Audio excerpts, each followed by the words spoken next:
నమస్కారం. శ్రీమాత్రే నమః. ప్రేక్షక మిత్రులందరికీ కూడాను శుభాకాంక్షలు. చాలా మందికి ఈ మధ్య కొన్ని అపోహలు ఉన్నాయి. ఈ గ్రహాలు మారడంతో కొంత చెప్పడంతో భయపడుతూ కొంతమంది మాకు కాల్ చేస్తున్నారు. ఏమంటే ఇది ఈ సంవత్సరం మాత్రం కొత్తగా మారట్లేదండి గ్రహాలు. ఈ యుగం పుట్టినప్పటి నుంచి ఇంకా యుగం అంతరించేంత వరకు గ్రహాలు మారుతూ ఉంటాయి.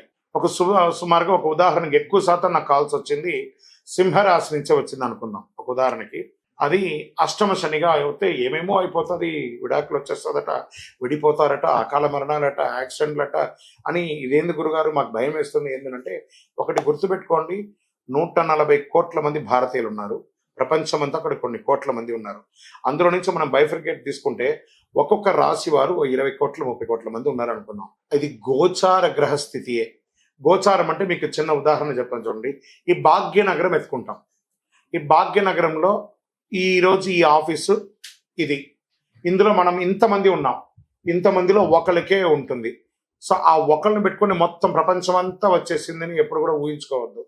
మళ్ళీ చెప్తున్నాను, గోచార గ్రహస్థితి ద్వారా వచ్చేది మీ వ్యక్తిగత జీవితానికి ఒక 20-30% మాత్రమే. మీ వ్యక్తిగత జాతకంలో మీ date of birth, time of birth, లగ్నాన్ని బట్టి మీ పూర్తి జాతకం వస్తుంది. కాబట్టి అన్నీ చూసేసి, కనబడ్డ ప్రతిదీ చూసేసి పానిక్ అయ్యి మీరు ఇబ్బంది పడడం, అవతలను కూడా ఇబ్బంది పెట్టడం తప్పు. కాబట్టి దయచేసి మిమ్మల్ని మీరు ధైర్యంగా ఉంచుకోండి. ఏ గ్రహాలు కూడా మనల్ని ట్యూన్ చేస్తుంది కానీ మనల్ని నాశనం చేయదు. గ్రహాలన్నీ అనుగ్రహం చేయడానికే కానీ ఇబ్బంది పెట్టడానికి కాదు, మనల్ని ట్యూన్ చేయడానికి కోసం మాత్రమే. జ్యోతిష్ శాస్త్ర రీత్యా ద్వాదశ రాశుల్లో 4వ రాశి అయినటువంటి కర్కాటక రాశి మిత్రులారా, మీరు పునర్వసు నక్షత్రం 4వ పాదం, పుష్యమి నక్షత్రం 1, 2, 3, 4 పాదములు, ఆశ్లేష నక్షత్రం 1, 2, 3, 4 పాదాలకి జన్మించిన మీరు కర్కాటక రాశి వారిగా పరిగణించబడుతున్నారు. ఈ నెల మీకు శుభాశుభ ఫలితాలు ఎలా ఉన్నాయంటే చాలా అద్భుతమైనటువంటి ఫలితాలు ఉంటాయండి. కాస్త చెప్పిన మాట వినరు, మీ నోరు అదుపులో పెట్టుకోరు తప్ప మీలాంటి బంగారు మనుషులు ఇంకొకరు దొరకరు.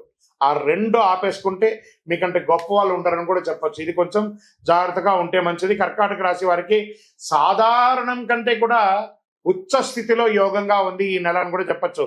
లగ్నంలో కుజుడు, ద్వితీయంలో కేతువు, అష్టమంలో రాహు, భాగ్యస్థానంలో శని భగవానుడు, దశమంలో శుక్రుడు, లాభస్థానంలో రవి బుధులు, వ్యయంలో గురువు ఉన్నాడు. అంతర్జాతీయ ప్రయాణాలకి సిద్ధమవ్వండి. ఇంటర్నేషనల్ టూర్స్ లేదా ఇంటర్నేషనల్గా ఉద్యోగానికి వెళ్ళాలనుకుంటున్నారా, అది ఇంటర్నేషనల్గా వ్యాపారానికి సంబంధించి ఏమైనా ప్రయత్నం చేస్తున్నారా, అది ఇవన్నీ కూడా జరగబోతుంది. కర్కాటక రాశి మిత్రులారా, కొన్ని మధ్య కాలంలో చాలా ఇబ్బందులు పడ్డారు కదా, వాటన్నిటికీ పెద్ద స్వస్తి. ఇక మీదట మీరు సాధించడానికి కోసమే పుట్టారు.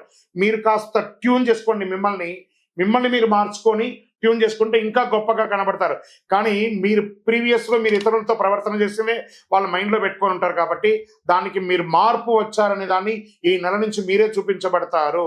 వ్యాపార ప్రయోజనాల కోసం ప్రయాణాలు చేస్తారు. కొత్త వ్యాపారం ప్రారంభించడానికి మంచి మంచి ఐడియాస్తో వస్తుంది. మీకు దీనికోసం ఇన్వెస్టర్స్ రావచ్చు, లేదా మీకు ఏదైనా కలిసి రావచ్చు, భూమి ద్వారా కలిసి రావచ్చు, రియల్ ఎస్టేట్ ద్వారా కలిసి రావచ్చు, బంగారు ఆభరణాలు కలిసి రావచ్చు. ఏ రకంగా చూసినా మీకు వ్యాపారంలో ఉన్న వాళ్ళకి అద్భుతం. మీ యొక్క అప్పుల బాధలు తొలగుతుంది. బ్యాంక్ కానీ చిట్ ఫండ్స్ ద్వారా కానీ ఏదైనా లోన్ ఎక్స్పెక్ట్ చేస్తే అవన్నీ కూడా రాబోతున్నాయి. ఏ విధమైనటువంటి ఇల్లీగల్గా కొంచెం అవి కనబడుతుంది. ఈ ఇల్లీగల్ అఫైర్స్ కానీ లేదా అసాంఘికమైనటువంటి కార్యక్రమాలన్నీ కూడా జాగ్రత్త పడండి, చెయ్యకండి. ఇది అక్కర్లేదు. మనకు ఆ పేరు వచ్చింది కదా, దాన్ని మార్చేసుకోవడానికి ప్రయత్నం చేయండి. వృత్తి వ్యాపారంలో అద్భుతంగా ఉంటారు. ఆదాయం బాగా పెరిగే నిత్యం చేసే వ్యాపారం అద్భుతంగా ఉందని చెప్పచ్చు. ఉద్యోగస్తులకి మీరు కోరుకున్న చోట ప్రమోషన్తో పాటు, ఇంక్రిమెంట్తో పాటు ప్రభుత్వ ప్రైవేట్ రంగం వారికి అందరికీ కూడా ఇది యోగంగా ఉంటుంది అని చెప్పచ్చు. లేదండి మేము ఉద్యోగం కోసం ప్రయత్నం చేస్తున్నాము, అది జాతీయ, అంతర్జాతీయ, ప్రభుత్వ అన్ని రకాల ఉద్యోగాలు కర్కాటక రాశి వారికి get ready with offer letters coming. Back doors వెళ్ళకండి. ఎందుకంటే మీ టైం బాగుంది కాబట్టి డైరెక్ట్గా మీకు అన్నీ వచ్చేస్తాయి. ఇంకా భార్యాభర్తల మధ్య సఖ్యత లోపం ఉంటుంది, ఆ లోపం తొలగుతుంది. ప్రేమికులకి ఇది ఒక మంచి సమయం. కుటుంబ జీవితంలో చాలా వరకు సంతోషంగా ఉంటుంది. మంచి ఒక శుభ కార్యక్రమం చేస్తారు. స్థల మార్పిడి వచ్చే అవకాశాలు, ఉద్యోగ రీతిలో స్థల మార్పిడి వచ్చే అవకాశాలు ఉంటాయి. చిన్న చిన్న సమస్యలు ఉన్నా అవన్నీ కూడా మీరే పరిష్కరించుకోగలరు. ఆహార వ్యవహారాల్లో కాస్త జాగ్రత్తగా ఉండాలి.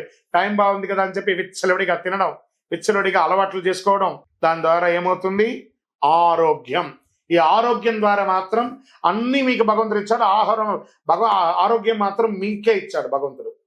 మీరు మీ యొక్క నోరు కంట్రోల్ చేసుకుంటే సమాజంలో బాగుంటారు, మీ నోరు కంట్రోల్ చేసుకుంటే మీ శరీరం బాగుంటుంది. కాబట్టి ఈ రెండు కూడా మీ చేతిలో ఉంటుందని కూడా చెప్పచ్చు. కుటుంబంలో అన్నదమ్ముల మధ్య, అక్కచెల్లెల మధ్య ఉన్న సఖ్యత లోపం కూడా తొలగిపోతుంది. కోర్టు కేసులన్నీ చక్కగా ఇస్తుంది. ఐటీ రంగం వారికి అయితే అద్భుతం అని కూడా చెప్పచ్చు. వివాహం కాని వారికి చెప్పేసాం. రాజకీయ నాయకుడికి యోగాని యోగ కాలం, జాక్పాట్ అని చెప్పేశాను. అంత అద్భుతమైనటువంటి కాలం అని కూడా చెప్పచ్చు. విద్యార్థులు మీరు కోరుకున్న చోట విద్యకు వెళ్ళే అవకాశాలనే మంచి ఫలితాలు